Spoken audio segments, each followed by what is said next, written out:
Per farti capire, io ero all'Udinese, ero andato in vacanze in Argentina, era il mese, c'è finito il campionato, giugno-luglio, e io ancora non ero passato alla Roma e mi ha chiamato un tifoso della Roma, mi ha chiamato al mio paesino, cioè mi ha chiamato per dirmi di venire a Roma, quindi lì ho capito subito che tipo di ambiente avrei trovato.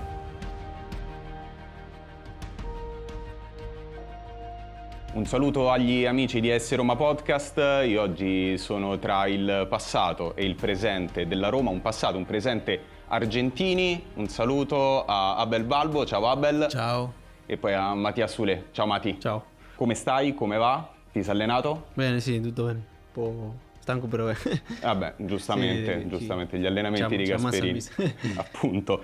Abel, tu con il calcio hai chiuso, diciamo, col calcio giocato, no? Mi hai detto prima che preferivi il padel. Sì, perché ormai la vecchiaia è arrivata, quindi meno rischio di farsi male.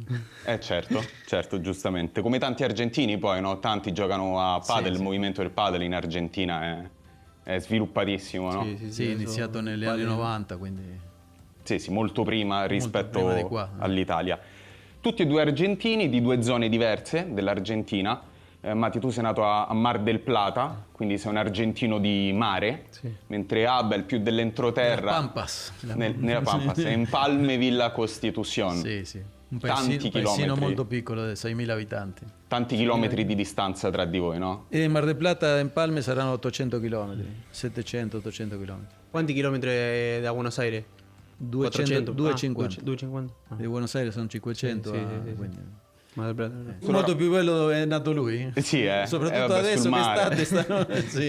È una località turistica, Mar Sì, del è Plata. molto turistico, sì. Ok. Arriva adesso che estate è pieno di gente che come c'è il mare, quindi vanno tutti lì o anche nella costa vicino Ok. andando verso Buenos Aires. È giusto avere un rapporto molto profondo con le proprie radici. Il vostro di voi argentini è molto sanguigno, voi siete molto legati alla vostra terra, no? Sì, siamo molto legati. E poi lo vedi nel calciatore, per esempio, quanto tutti gli argentini siamo stati, sono ancora e ci saranno legati alla maglia della nazionale argentina. Per noi giocare per la nazionale è un qualcosa di speciale, di unico, cioè non c'è un prezzo, non si fa per niente altro che non sia, è un onore, è l'onore più grande che può avere un calciatore, poter indossare la maglietta della nazionale e soprattutto se hai la fortuna di poter giocare anche un mondiale. Sulla nazionale poi ci arriviamo, che è un argomento bello importante per entrambi. Anche il tuo legame con l'Argentina, quanto spesso torni in Argentina? Sì, ogni volta che posso, che abbiamo le vacanze, sempre torno lì e sfrutto un po' delle cose che sempre, anche se l'Italia è molto simile all'Argentina, però secondo me come noi che siamo nati lì, come Argentina, non c'è niente per noi, di tutte le cose che fai, della famiglia che vedi o che è rimasta là. È un'altra cosa, però ovviamente come ho detto prima, appena posso sempre faccio una scappata, sì. Eh. È molto forte anche il vostro legame con Roma. Abel, tu da quando hai iniziato a giocare con la Roma poi di fatto non te ne sei più andato? No, non sono più andato, poi dipende anche molto, c'è il feeling che c'è anche tra il posto dove ti trovi, come ti va, anche quello è importante, se tu fai bene, non fai bene. Io ho avuto sempre un rapporto molto forte già con il presidente, che era come un padre, casa dove abito io me l'ha fatta prendere il presidente Sensi, e ho avuto sempre un rapporto straordinario con i tifosi, quindi per me è stata sempre casa mia qua. Per quello sono rimasto anche a vivere qui. Adesso Roma è diventata anche casa tua, Mati, dall'anno scorso. Tu in Italia hai visto e sei stato a Torino, a Frosinone, però Roma è Roma. Sì, lo stavamo parlando prima, che le avevo chiesto che se lui era rimasto qua, e sì, che secondo me Roma c'è un'altra cosa che, come ho detto prima, è molto simile all'Argentina, e poi penso che qua a Roma c'hai tutto. Cioè la Roma, la gente, che come noi argentini magari in diversi paesi c'è un feeling diverso, e poi anche ovviamente il clima, secondo me è una delle migliori città del mondo, senza dubbio. Passiamo alle vostre radici calcistiche. Tu, Abel, sei cresciuto nel vivaio del Newell's Old Boys, Sì. quindi parliamo della città di Rosario. Se non sbaglio abbiamo anche una foto da mostrarti. Quando ero giovane, un ragazzino, 20 di quando eri molto, molto giovane, mentre Mattias cresce nel vivaio, si afferma nel vivaio del Vélez. Vélez ci troviamo vicino Buenos Aires. Sì. Com'è crescere da calciatore in Argentina, diventare calciatore in Argentina da ragazzi molto molto giovani come lo eravate voi in queste foto, Abel? Guarda, periodo diversi, sicuramente le cose che ho vissuto io lui non le ha vissute, per fortuna sua, perché noi quando siamo cresciuti, io ho avuto la fortuna anche lui, perché il Vélez è una squadra che lavora con i giovanili molto bene, è cresciuto in un posto dove veramente sanno lavorare con i giovani, soprattutto in quel periodo lì. Quindi per la crescita come giocatore per me è stata importantissima, però anche nella crescita diciamo umana e da uomo, perché noi si andava a giocare la Liga Rosarina e sparavano anche, cioè, l'arbitro fischiava contro la squadra che giocavamo noi e sparavano per aria, cioè, dovevi scappare senza fare il bagno, e a volte anche noi le diciamo all'arbitro fischia a favore perché se no non usciamo mai di qua. Spero che siano un po' cambiate le cose negli anni. Non so se è peggio o no, però sì. Tu sei stato in convinto perché eri La Pampa a Rosario, no? Sì. Sì. Che in convinto la pensione si chiama la pensione, che pure io come ero di Mar del Plata, Vélez in Buenos Aires sono stato in convinto lì 4 anni e come ha detto lui cresci calcisticamente però soprattutto di uomo, perché già io sono andato quando avevo 11 anni da solo senza i miei fino ai 16 anni che sono venuto in Italia. Lì cambia tutto, a volte per esempio sentivo succedeva lì che ero uno dei più piccoli e c'era magari 1 o 2 anni più grandi che magari non resistiva di stare da solo senza i genitori, io che per esempio che non so magari avevo la fame o di arrivare o non so cosa, che ero più piccolo rimanevo lì, altri con 2 anni in più, anche 3, tornavano alla casa di dove erano. Quindi è stato non duro, però un sacrificio non solo per me, sino anche per la mia famiglia di lasciarmi andare lì a quell'età. Senz'altro sono delle esperienze che ti aiutano molto a crescere come uomo, e lì vedi, sono degli ostacoli che devi attraversare per poter arrivare. Non basta solo il talento, perché talento ci sono tanti giocatori con talento, ci vuole anche carattere, predisposizione, voglia di fare, di arrivare, la fame che ha detto lui, di voler capire anche che è un'opportunità che ti può cambiare la vita. Queste sono cose importanti, quello ti forma, stare in una pensione come dal ragazzo dove lì devi sopravvivere, perché non è che c'hai tutto. Tu forse sei abituato alla pensione della Roma, che sarà molto diversa sicuramente dalla pensione di una squadra dell'Argentina, quindi devi sopravvivere, quindi ti fai uomo. Abel, tu arrivi alla Roma nell'estate del 93, avevi 27 anni, e Mattias arrivi lo scorso anno, che di anni ne avevi 21, quindi più giovane. 2 fasi diverse della vostra carriera, però cosa rende la Roma una tappa così speciale? Iniziamo da te, Abel, perché ho avuto qualche anno in più per pensarci, a Mattias magari mi lasciamo un po'. È speciale perché per me era un punto d'arrivo la Roma, io volevo giocare in una grande squadra d'Italia. In quel momento lì, negli anni 90, giocare in Italia era il massimo, tutti i migliori giocatori del mondo stavano qua. Quindi era difficile entrare perché giocavano solo 3 stranieri per squadra, quindi era molto complicato.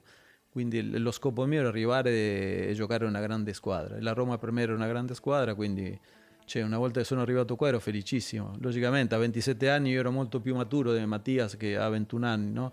Io già avevo 4 anni di Udinese, avevo giocato nel campionato italiano, venivo di giocare ai mondiali, quindi diciamo caratterialmente ero preparato in modo diverso. Però devo dire che per esempio lui è un ragazzo, a me piace tanto perché ha tanta personalità. È difficile avere a 21 anni, giocare all'Olimpico, prendere sempre la palla, voler sempre la palla, rischiare la giocata, l'1 contro 1, anche quando ti va male ripetersi. Lì vedi, non è tanto quello che dico sempre io, non è tanto l'errore, perché puoi sbagliare quando sei giovane, è quello che fai dopo l'errore. E io vedo in certi ragazzi, e Mattias è uno di quelli, che anche quando sbaglia ci riprova, e quello vuol dire tanto. Lì vedi che il giocatore c'è. Perché la Roma è una tappa così speciale della tua carriera? No, ovviamente perché quando ero alla Juventus il passo l'ho voluto fortemente venire qua, quindi per me è stata una bellissima scelta, perché come ha detto lui è una bellissima piazza, una bellissima squadra, speriamo ovviamente di non solo io, sino con la squadra di dare tanto ai tifosi. Abel, come descriveresti la Roma con cui tu hai giocato le stagioni alla Roma, la tua esperienza in quegli anni? Molto diversa, perché io sono stato, i 7 anni che sono stato nella Roma sono stati tutti anni diversi. Il primo anno era un anno di ricostruzione, la Roma quasi falliva, quindi siamo arrivati, avevamo iniziato a fare una squadra che doveva iniziare a far bene, a costruire per un futuro, quindi non c'era ambizione, non si arrivava neanche a giocare le coppe in quel periodo lì. E poi l'ultima squadra avevamo vinto lo scudetto, era una squadra dove era piena del supercampione, quindi sono stati periodi molto diversi, però c'è unito sempre la voglia di far bene e la passione per questa maglia. Io ho vissuto tutti i momenti, quindi anche nei momenti di grande difficoltà e momenti di esaltazione propria, perché vincere lo scudetto a Roma è difficile, ho avuto questa fortuna, quindi lo auguro anche a Mattias, un giorno possa vincerlo anche qua, così siamo tutti felici, lui e tutti noi. Parlavi della passione, ovviamente qua a Roma la passione dei tifosi è incredibile. Che ricordo hai del rapporto con i tifosi, di quello che davano poi i tifosi a voi squadra? Per farti capire, io ero all'Udinese, ero andato in vacanze in Argentina, era il mese, finito il campionato, giugno-luglio, e io ancora non ero passato alla Roma e mi ha chiamato un tifoso della Roma, mi ha chiamato al mio paesino, mi ha chiamato per dirmi di venire a Roma, quindi lì ho capito subito che tipo di ambiente avrei trovato. Sì, io penso che, come ho detto prima, che i tifosi della Roma sono come i tifosi là in Argentina, che sono simili. Sono un po', diciamo, matti. C'è molta passione. C'è molta passione che è quasi uguale. Parlavamo di tifosi, uno dei momenti che aspettano i tifosi durante la stagione è sicuramente il derby. Avete segnato entrambi in un derby. Iniziamo col gol di Mati dello scorso anno, ecco il gol dell'1-1 nel derby di ritorno. Bellissimo. Ecco. Qua col brivido anche con la palla che rimbalza per fortuna oltre la linea, però poi esce, l'arbitro giustamente convalida il gol.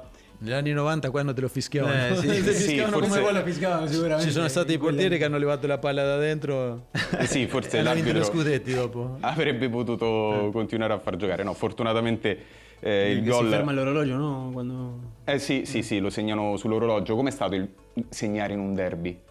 Sì, poi anche nella partita che eravamo sotto lì è stato veramente incredibile. È stato il primo gol nell'Olimpico, anche se giocavamo fuori casa. Sì, fuori casa, però c'era la gente nostra lì, però non me lo immaginavo, non lo pensavo. Poi è stato un bel gol che non sapevo se entrata o no, quindi secondo me quando io appena preso la traversa pensavo che non aveva entrata, che era fuori, non so perché. E poi vedo l'arbitro che fa così e lì... E lì si è esploso. Sì, poi sì. Gol sotto la curva sud, sì, tra per quello dico, ho detto davanti alla curva sud, così come davanti alla curva sud il gol di Abel nella stagione 94-95. Sì, è stata una bellissima partita, quella abbiamo vinto 3-0 quel derby. Questo è il gol dell'1-0, no? L'1-0, sì. Grande cross e grande inserimento. Qua hai rischiato anche la testa perché c'era il difensore della Lazio che alza sì. la gamba, tu ci hai messo la testa. Io sono andato 2 volte all'ospedale per perdita di coscienza durante la partita, 2 calci in faccia, quindi si fa il centravanti devi sapere che ti può succedere. può capitare qualche calcio. I rischi del mestiere. Rischi del mestiere. Però segnare sotto la curva sud anche qui grande emozione, poi in un derby. Grande emozione in un derby, è il massimo, poi quello è stato un derby particolare. Quindi una giornata indimenticabile. Sono arrivato a casa, non potevo entrare, c'avevo il regalo di tutti, torta, champagne, mi erano portati i tifosi, una cosa incredibile, parlando della passione di prima, no? Anche sulle punizioni ve la cavate entrambi piuttosto bene, no? Vorrei che Abel la commentasse questa punizione. Tanta qualità, qui. Questa è una punizione, deve avere una qualità enorme per calciare, perché è molto difficile fare gol quando è molto vicino alla porta, sopra la barriera. Cioè, deve avere una grande qualità, una sensibilità nel piede che hanno pochi giocatori. I campioni hanno queste sensibilità. Quindi sicuramente un calcio straordinario. Abel tirava punizioni leggermente diverse. Lui era coraggioso. Ora lo vediamo. Qua siamo a Reggio Emilia, Reggiana, Roma. Sì. Punizione di seconda e botta di destro col portiere immobile. Bel calcio di punizione, diverso da come li tiri tu, Mati, però anche qui insomma da più di 30 metri, credo 30 metri, insomma non un gol banale, anche questo. Per caratteristiche, che calciatore ti ricorda? Argentino o non argentino? Fonseca. Fonseca? Il mio compagno d'attacco, cioè il compagno ideale. Mancino, molto abile, 1 contro 1, cioè visione di gioco, un calcio straordinario. Ti faceva fare tanti gol, lui è uno che fa fare il gol, uno che faceva gol, come fa lui anche il gol. Io vedo molto in lui Fonseca, per darti un esempio chiaro, il compagno che avevo io in attacco. Tra l'altro, per parlare di un altro calciatore del passato e uno del presente, entrambi avete avuto a che fare con un grande calciatore argentino qui a Roma nello stesso spogliatoio. Tu con Paulo Dybala e tu con Gabriel Batistuta. Com'è condividere uno spogliatoio, giocare con Paulo? No, ovviamente è incredibile, io lo conosco già da prima e qua l'ho conosciuto molto di più e adesso siamo diventati più amici, che siamo sempre insieme e al di là ovviamente delle cose che fa dentro il campo, soprattutto fuori di come persona che magari quello no. Poi tutta la gente sa cosa fa in campo e le cose che fa, che dei campioni come lui ci sono pochi, quindi però soprattutto di come è fuori dal campo, che è quello fondamentale per la vita, e lui veramente è un grande in tutte e due le fasi. Tu con Batistuta ovviamente avete vinto a Roma uno scudetto, una Supercoppa. Noi ci conosciamo da ragazzini, cioè, perché ci conosciamo dal Newell's Old Boys. Eravamo tutti e due ragazzini, abbiamo cresciuto insieme nel Newell's Old Boys, quindi dopo abbiamo fatto una carriera dove abbiamo giocato molto insieme, in nazionale, abbiamo fatto 2 mondiali insieme, abbiamo giocato insieme nella Fiorentina, nella Roma. Mi ha fregato a Parma, mi ha detto vai a Parma che io ci sto arrivando. Io sono andato, e ma lui non è andato. Ancora lo sto aspettando. Sì. Avete vinto a Roma. Come spiegheresti a Mattias la sensazione di vincere a Roma? Scudetto, Supercoppa? Penso che lo capirà, perché vede l'entusiasmo che c'è quando si vince 2 o 3 partite di fila, immagina uno scudetto. È qualcosa di unico, indimenticabile. E per quello ho detto prima, ti auguro di farlo, perché è veramente un'esperienza straordinaria. Infine, capitolo nazionale. Abel, 36 partite, 11 gol con la maglia della nazionale argentina. Mati, tu sei stato convocato nel 2021 da Scaloni, ma non hai esordito. Come glielo vuoi raccontare il momento dell'esordio? Che sensazioni proverà conoscendo il legame che avete voi con questa maglia? Indimenticabile, qualcosa di speciale, ti ho detto, perché il rapporto, il sentimento che abbiamo noi per la nostra maglia è particolare, quindi è difficile forse capire. Solo un argentino riesce a capire veramente com'è. E poi sono delle esperienze belle e lui sicuramente avrà questa opportunità perché il talento ce l'ha e in Argentina avrà il suo spazio. Ci pensi al mondiale di quest'estate? Sì, ovviamente sarebbe, come ha detto lui, sarebbe bellissimo, qualcosa che ovviamente penso che anche per gli italiani essere convocato nella nazionale italiana, però non so, secondo me noi argentini o quelli che giochiamo, come ha detto lui, indossare la maglia del nostro paese sarebbe qualcosa di magico. Io non ho ancora fatto l'esordio nella nazionale maggiore, però ho fatto un po' di partite e già lì si vive qualcosa di speciale, no?